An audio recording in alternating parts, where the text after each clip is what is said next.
વચ્ચે જે ફરી રહ્યા છે અરે અમારા ગામમાં આવીને ફળિયા ફળિયામાં દેખો કે કાકા કામ થાય પંચાયતનું વિશે આપવાનો પ્રયત્ન કરી રહ્યા છે। પહેલા પંચાયતનો ઠરાવ આપી છે કે પંચાયત વિભાજનનો, બાકી અમારે કોઈ વોટ નહીં કોણ આપવાનો। કરશે એ હાથમાં જો પૈસા આ બંડલ ઊંચું કર્યું એ કે સરપંચ નહીં આપતો, આ જો બંડલ ઊંચું કર્યું એના હાથમાં નોટો સ્પષ્ટપણે દેખાઈ રહી છે। તો આપણે હર્ષ સંઘવીને કહીએ કે આ ચૂંટણી પંચને કે આ જે પૈસાની વેચણી થતી હતી એમાં પણ પગલા લો, તમારા જ નેતાઓ ત્યાં બધું કરી રહ્યા છે। તો સવાલ એ આવીને ઉભું રહે છે। અને બીજી બાજુ સવાલ એ આવીને ઉભો રહે છે કે આ બધું જે થઈ રહ્યું છે એમાં પૈસાની ભરપૂર વેચણી પણ થઈ રહી છે। અમદાવાદના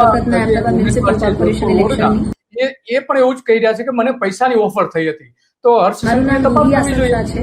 હું જોધપુર વોર્ડ કોંગ્રેસની ઉમેદવાર છું। આ વખતના અમદાવાદ મ્યુનિસિપલ કોર્પોરેશન ઇલેક્શનની કાલ રાત્રે જોધપુર વોર્ડની જે ભાજપની પેનલ છે એ મારા ઘરે આવી હતી અને બપોરથી મને એ લોકોએ ટ્રાય કરવાનું સ્ટાર્ટ કરી દીધું છે કે મારું ફોર્મ પાછળ ખેંચી લો।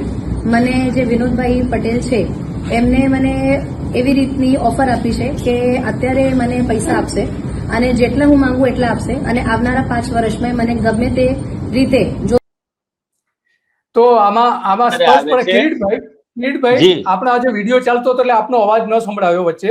તો આ જે